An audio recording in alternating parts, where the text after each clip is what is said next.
الله أكبر الله أكبر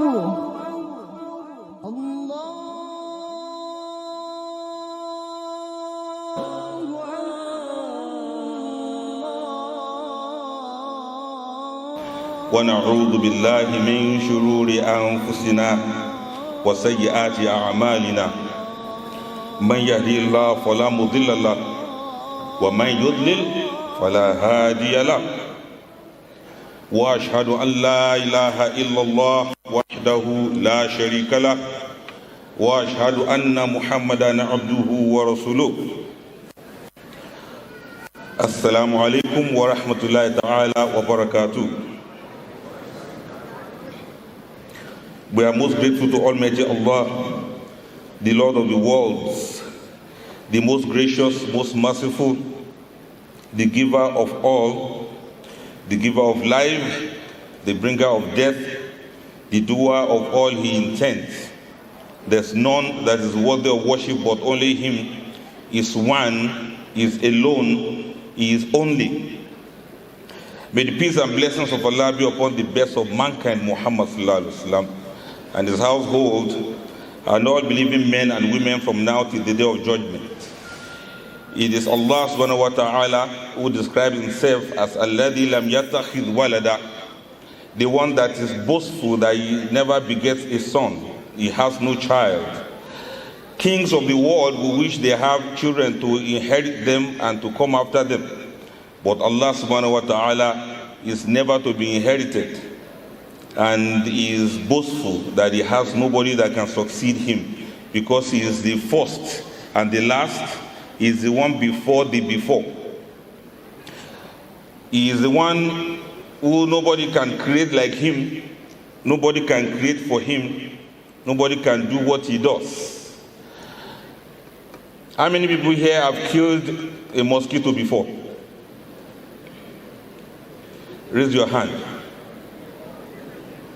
Yes, you have killed a mosquito before. Did you see "Made in China" written on the mosquito?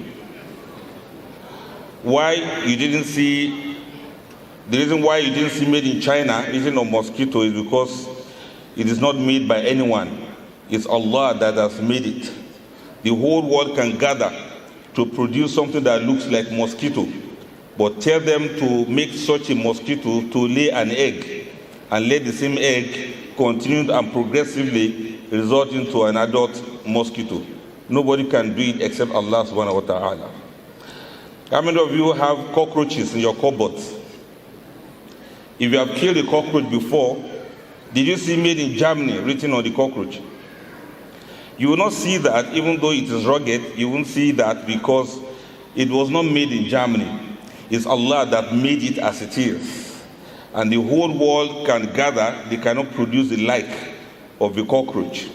This is the greatness of the creation of Almighty Allah. He is the creator. سَبِّحِ اسْمَ رَبِّكَ الْأَعْلَى الَّذِي خَلَقَ فَسَوَّى وَالَّذِي قَدَّرَ فَهَدَى وَالَّذِي أَخْرَجَ الْمَرْعَى. All this describe and glorify Almighty Allah, the one that creates everything. I want to share with us briefly within this little time something that I really want us to hold us up in our hands and never to forget. I want to tell us that it is time for everybody to wake up. Wake up to what? It is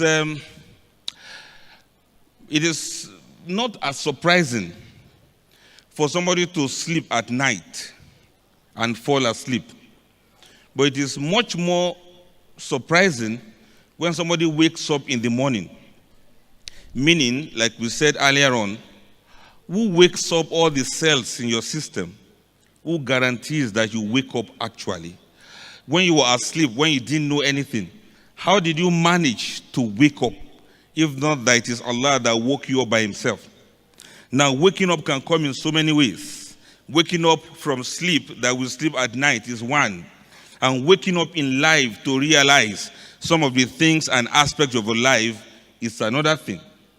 So I want all of us to follow me as I describe and make attempt to explain some of the things that entails waking up in life and realizing the purpose for which you are existing. Because long story short, a time comes up in our lives, in your life, a time, an hour, a moment, whatever, will come up in your life when you finally get it, really.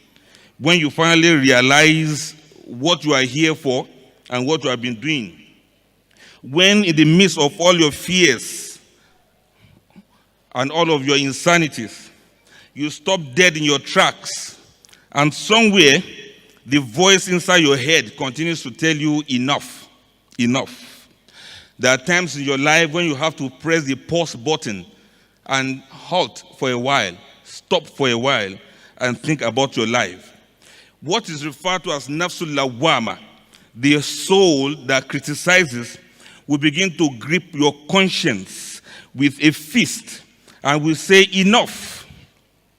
Enough fighting, enough crying, enough struggling to hold on, enough wandering up and down, not knowing exactly what you have to do with your life. And like a child that's quieting down after a lot of tantrums and sobs, you begin to stop crying, you begin to think about your life, and you begin to wake up and realize that you cannot continue to cry forever. Sometimes you have to just stop crying and begin to think about your life. Generally, when it comes to marriage, some people expect a sign to be shown to them. Some people expect a nudge. Some people expect a jolt. Or just something to happen so that they can realize that the person they are supposed to marry is standing next to them or sitting next to them within the same hall. When it came to Adam and Eve, it would have been easier for Adam to recognize his wife because there were not many women then. It was only Hawa that was there. And then Hawa too would not mistake her husband for the nearby tree because she knows that this is the only human being that is resembling her and that is looking at her and smiling from ear to ear.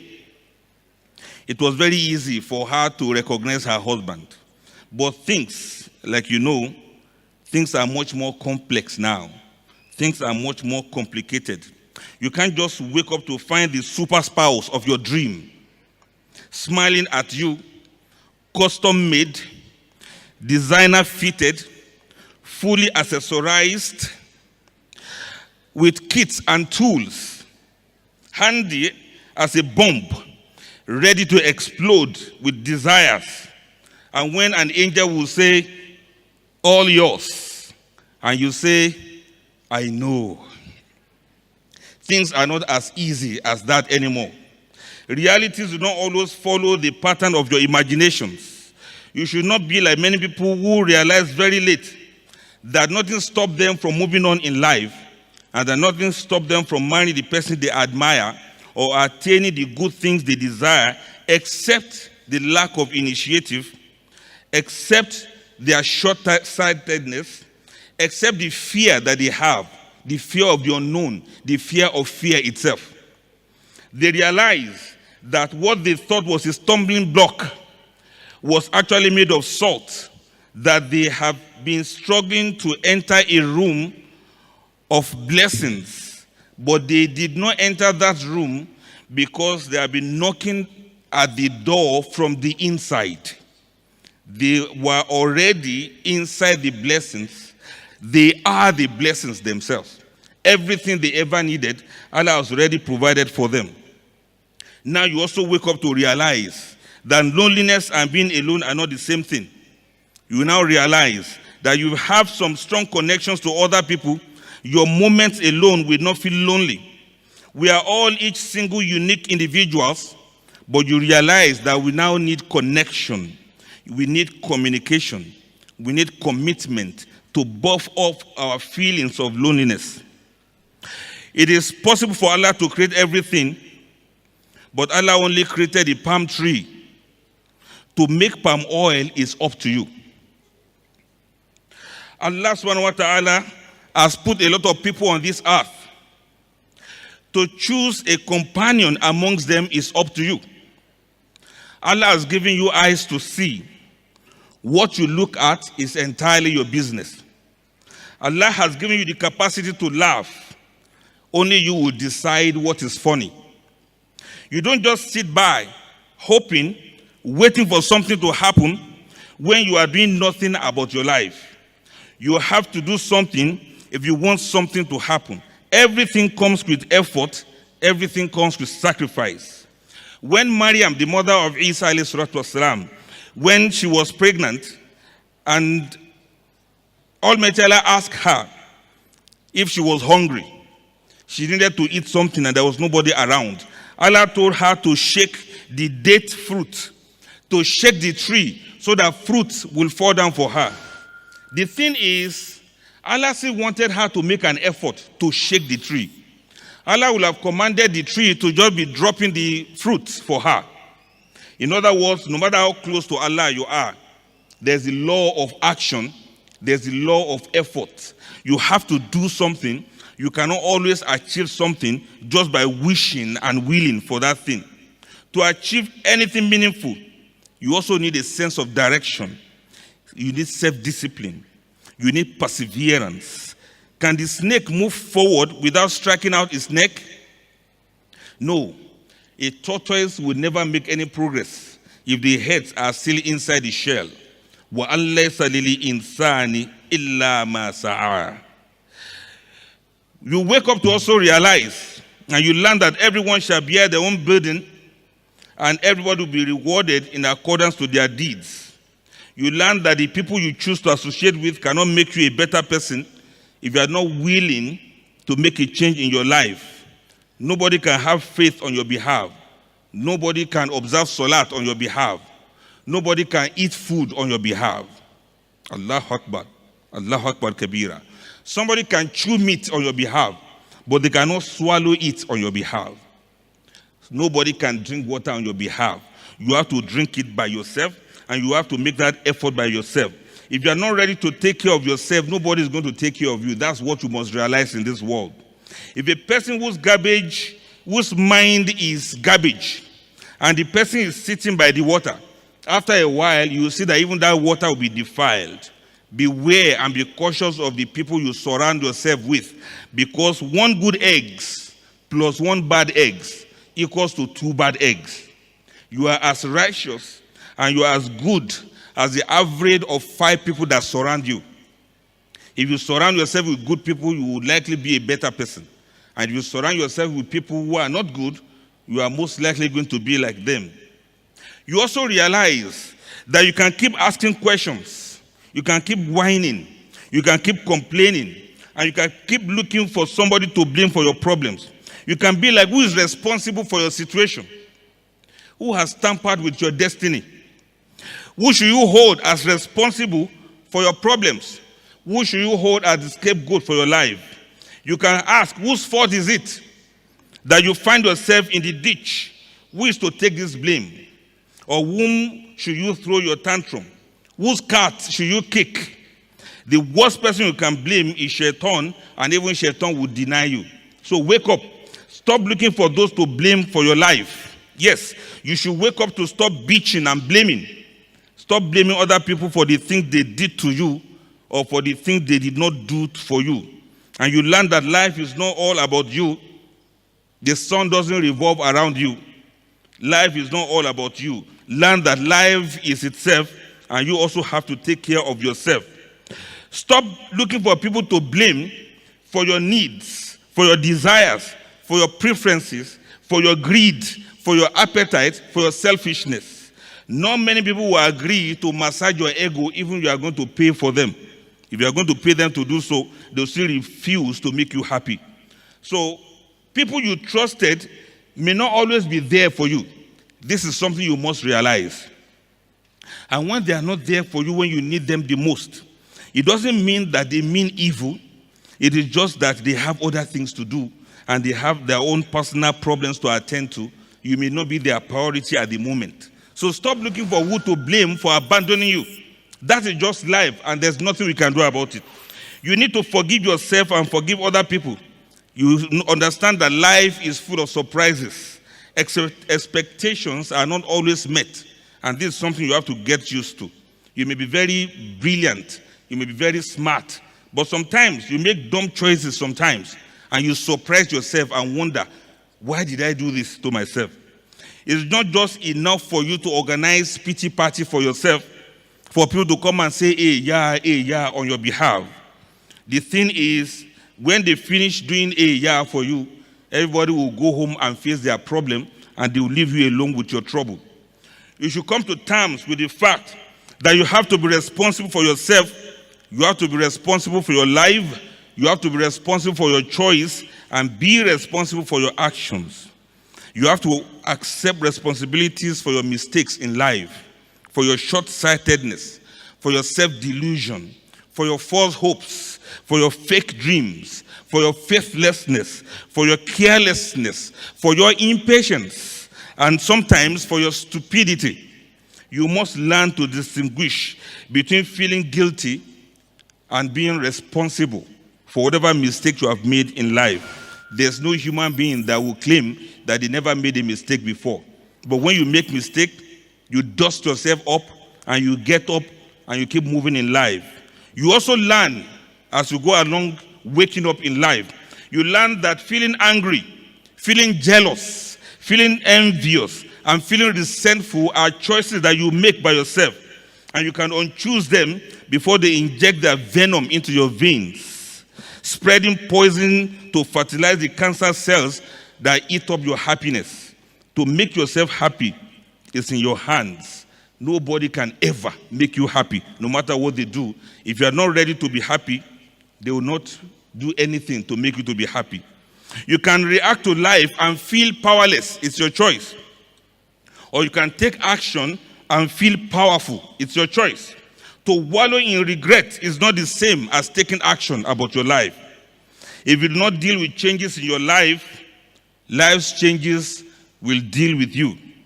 To accept responsibility for whatever you have done wrong is to learn from your mistakes and move on with your life. It is very important to note that a believer, according to the prophet, is not rescued from the same hole twice. And as you wake up in life, you learn and realize that tests and trials are part of life. You often lack what other people have in abundance, and you feel that life is not treating you well. There are occasions when you think that you are always out of luck, and sometimes, if you get it at all, you have to work extra hard to get what other people get very easily. That is just how life is. And sometimes you find yourself in darkness, a kind of darkness, a kind of confusion, darkness that is so thick, it can almost put out fire that is burning. Darkness, the type that Anabi Yusuf was inside when he was thrown into the well. He was betrayed. He was stabbed in the back. He didn't mean it to happen. He didn't expect it to happen. He did not see it coming. But his brothers, his own brothers, did that to him. And he found himself in the well.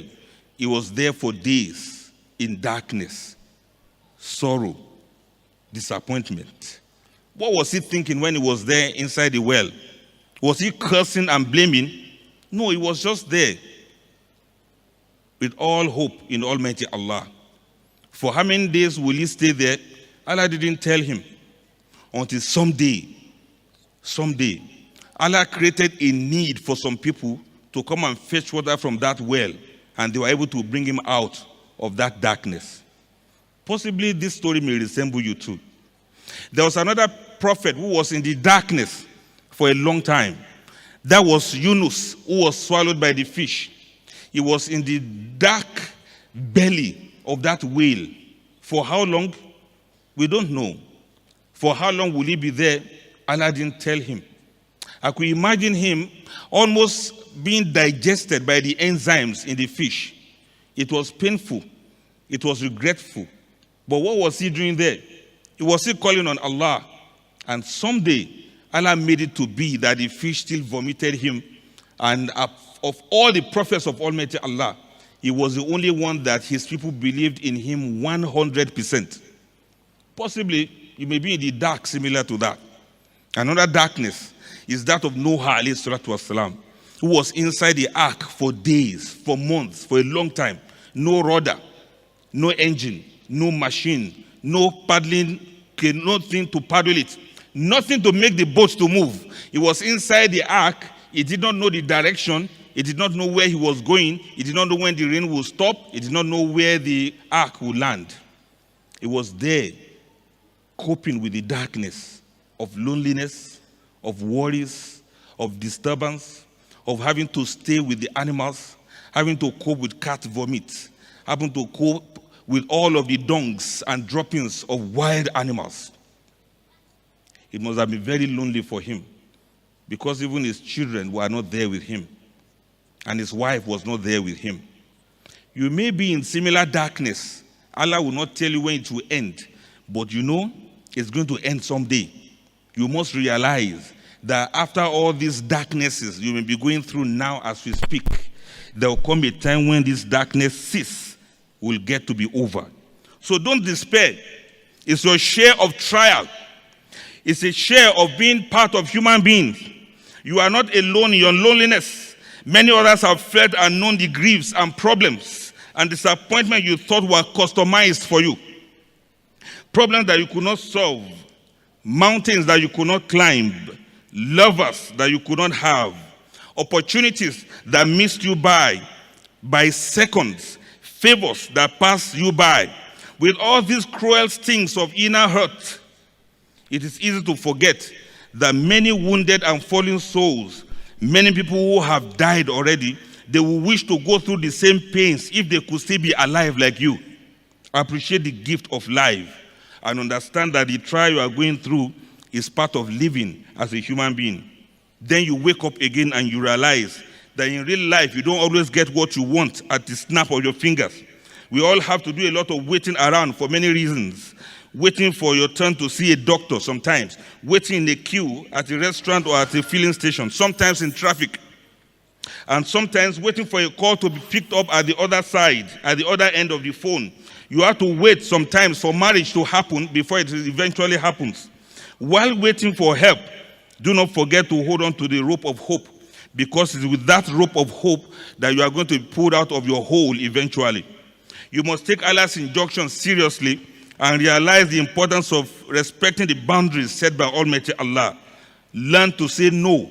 And this word no is probably the shortest and the most difficult word in the world. No. Learn to say no to the things that are wrong. Learn to say no that people will drag you down. Learn to say no to things that do not favor you. Learn to say no to things that keep you far away from Almighty Allah. We cannot run away from Allah except that we run towards Allah Himself. You should realize and wake up that there will come a day when we are all going to be judged by Almighty Allah. You should realize that Shaitan is a real enemy that will do all he can to pull you down and let you be among the Ashabu Sa'ir. May Allah save us from that. And beware, right now, Shaitan can also lie to you that you will never be forgiven. Understand very well that Allah forgives all sins. Then you learn about love. You might have to either stand in love with someone or something, or else you fall ill. You realize that it's not all you love that can be yours, but you might have to love whatever you have. Nothing can be loved too much, but all things can be loved in the wrong way. So you open your ears. Not everyone that claims to love you means it, and not all that did not say that they love you hate you. Did you understand that butterflies ignore us, but mosquitoes don't ignore us? Now you see, it's not all people that seek you that love you. It's not all those that ignore you that hate you.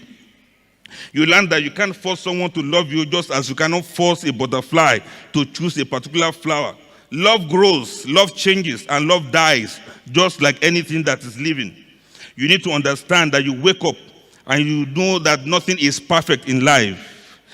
Perfect people are not real, and real people are not perfect. Allahu Akbar. And now, finally, you understand that you should stop telling yourself lies. Begin to realize the truth about yourself. You should understand that Allah has placed you where you should be, and wherever you are, you should learn to grow and should learn to bloom wherever you are. You learn that you have to be laser focused. If not, you will miss your priorities in life. What do you want to achieve? Do you want to please people or you want to please Allah subhanahu wa ta'ala? And you also learn to make efforts. Oh, these efforts. Efforts against yourself. Efforts to leave your ego behind. Efforts to worship Allah in full concentration and in intensity. Effort to live with perfection in an age of deterioration. In an age where the wise person is looked upon as a foolish person. Don't also forget that you enjoy the shade today because some other people planted the trees yesterday. Allahu Akbar Kabira. And understand very well that some people sacrificed on your behalf before the deen gets to where it is now. And finally, with all sense of humility, you should wake up to pray to Almighty Allah for His forgiveness over your sins and to reestablish a relationship with Almighty Allah. Allah who is Al-Ahad, Al-Wahid Al-Qahar. He is with you at your times of distress. Allah is the one that listens to you when you are calling. He is the one that catches you when you are falling. Allah alone will never depart from you because Allah loves and cherishes you despite your imperfections. We are all in this together. When we make efforts to be made worthy to draw near to Allah, all clouds become showers in the skies of our minds, watering parched and dry souls to fertile new beginnings. We turn back to refresh, to reboot, to restart, and to return to Almighty Allah. Like salmons jumping backwards to the sources of their bath, we beseech Allah to show His mercy on our sincere intentions, leading our hearts round the Kaaba, seeking to climb up into the door of the ancient house, Baytul Atiq. Then our hearts beat forward as if to drink the Zamzam from the Quran to quench our spiritual thirst for the soothing words of Almighty Allah. Our fingers pulsating as we seek forgiveness from Almighty Allah, as we say Astaghfirullah, Astaghfirullah, Astaghfirullah, Astaghfirullah. And our tongues wet as we recite the words of Almighty Allah. And sometimes we go on our knees and we put our foreheads on the ground in sujood. Then our foreheads embrace the ground so that our faces can face the grace of Allah, the all-forgiver of all sins. So our faces can face His grace. We say Astaghfirullah, Astaghfirullah, Astaghfirullah, Inna Allah Ghafur Rahim. We pray for Allah's forgiveness, for He's one that forgives and He's one that blesses. May He forgive us our sins and increase us in blessings. Now you wake up now and you realize that your iman is expected to grow, and you wake up and you realize that between you and Almighty Allah, whatever thing you have done wrong and wherever you are wrong, make sure you make amend and you seek closeness to Almighty Allah, the only one that's always there for you, even when the whole world deserts you. Assalamu alaikum wa rahmatullahi wa barakatuh.